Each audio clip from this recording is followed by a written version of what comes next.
Hello and welcome to You Have to Ask the Question.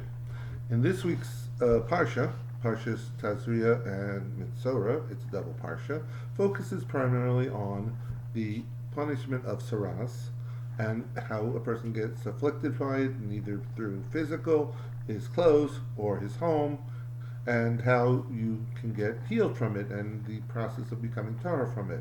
Our rabbis tell us that there are several things that cause saras, what we define as leprosy. It's not the health induced um, illness of leprosy. It's a more of a spiritual sense. It manifests similar with boils and different types of different things. However, it's not necessarily coming from a health related issue. It's coming from a spiritual malady, and therefore there has to be spiritual reasons why they come.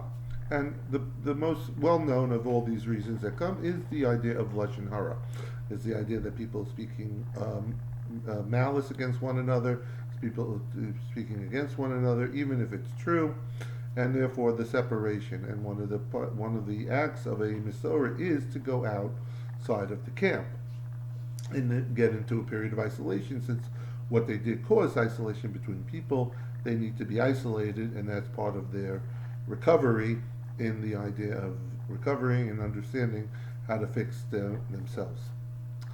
There's a double parsha, as we say. In the first Haftorah, which is not read on when it's a double parsha, the one for Tazria, deals with Elisha and his healing of Saras, of the officer, the general of Aram, and therefore the process going on there. However, in the Haftorah from Metzora, the topic it deals with gives an interesting insight, because it seems to have very little to do with the parsha, except the protagonists, so to speak, in this story are people who happen to have saras. The story goes on as that the Haftarah begins with, says there are four people who had saras, and they were sitting outside of the city gates, and there was a famine going on, and the gates were being besieged by the armies of Aram, and therefore the city was being surrounded, and there was no food, and people were starving. And it begins by saying, one Vayomer Ish al Rehehu, that one man says to his friends, why should we sit here outside the camp, outside the walls of the city, and die? We should basically go at least seek refuge by the enemy. Maybe they'll have mercy on us and give us some food. Unbeknownst to them, that the night before, Hashem created a miracle and created sounds inside the camp of the Armenian, the Aram, and scared them, and they became terrorized, and they fled.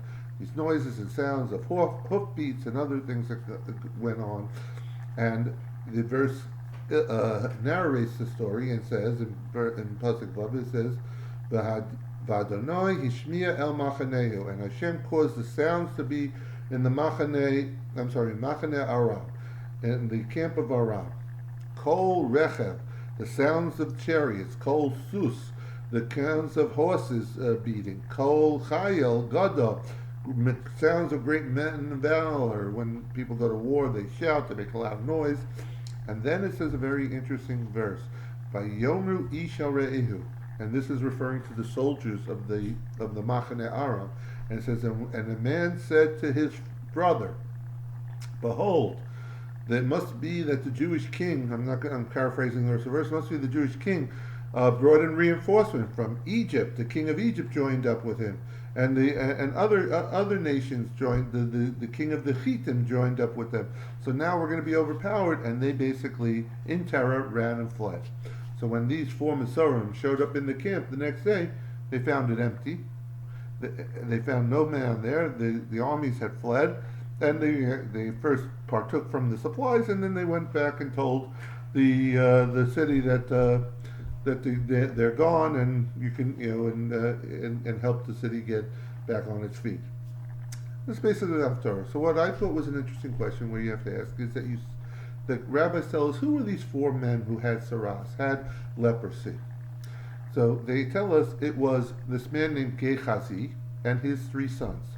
Gehazi was the attendant to Elisha Hanavi, which we talked about in the other, that was mentioned in the other Haftorah.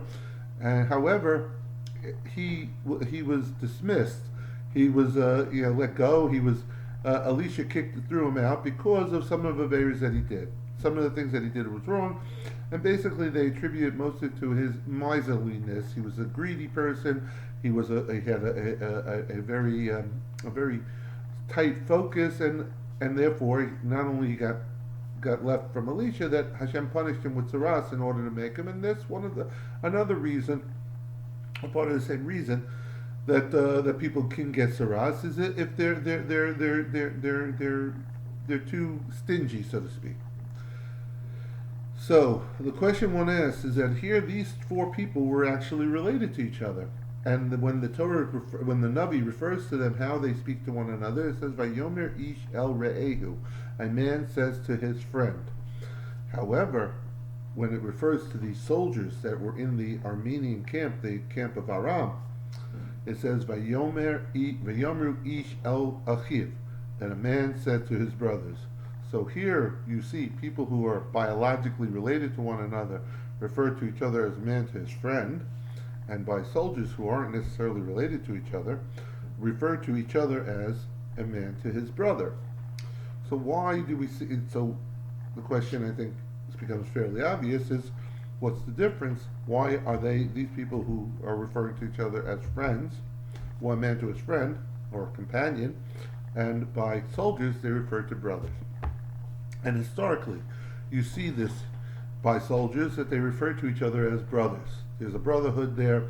You see it in police forces and any kind of group, in any kind of like paramilitary or protection services. There's an idea of brotherhood, and that it's just created. Nobody started. They're all, working on. They're all working. So why do soldiers refer to each other as brothers, and family can refer to each other as companions? So I think what we see is a very interesting insight on what is brotherhood all about.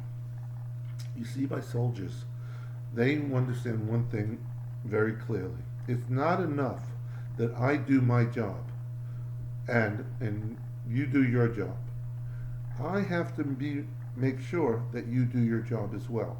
I have to be responsible to make sure to help you in any way I can to make sure you do your job. Because if you don't do your job, the other soldier, we all suffer. We all die. For example, if somebody's watching the camp, one fellow doesn't do his guard service protection, watching the camp properly, they can all die. Meaning soldiers understand that brotherhood is about not only taking responsibility for your own actions, it's also taking responsibility for another one's action. And that creates that sense of brotherhood, that sense of achdus. However, by Gehazi, who was somebody who we were known from his past incidences of being a little on the stingy side, they had a certain focus. As they looked at other people as, what can you do for me? How do we have this relationship? And there was a little standoffish. As long as you're doing something good, you're my companion. Otherwise, I have nothing to do with you. It could be that's why they refer to, even though they're biologically related, the best they can hope for is to relate to each other as a ish al re'ehu. We're in the same predicament. We have to kind of figure it out, but we can each go our own way. There's nothing holding them together. They're ish el re'ehu. And it could be that's what the Navi's pointing out. That what we have to see from this is the sense of how to create achdus. Creating achdus is paramount to Klal Yisrael. It's paramount to our Yeshua. We have to, it's not the idea of being somebody else's boss or somebody else's mashgiach. It's that we have to find ways to take responsibility, to help each other achieve our goals. Because if we're not doing the right thing, any one of us, we all suffer. All Klal Yisrael suffers, and in consequence, the whole world suffers. We should learn from this how to take responsibility. We should become that band of brothers. We should look to each other and say, how can I help ensure that you do your job as well? And how can I do it in the right way? We should have a wonderful Shabbos, and we should be zocher to true Achdus and also the Geula Shlema. Thank you.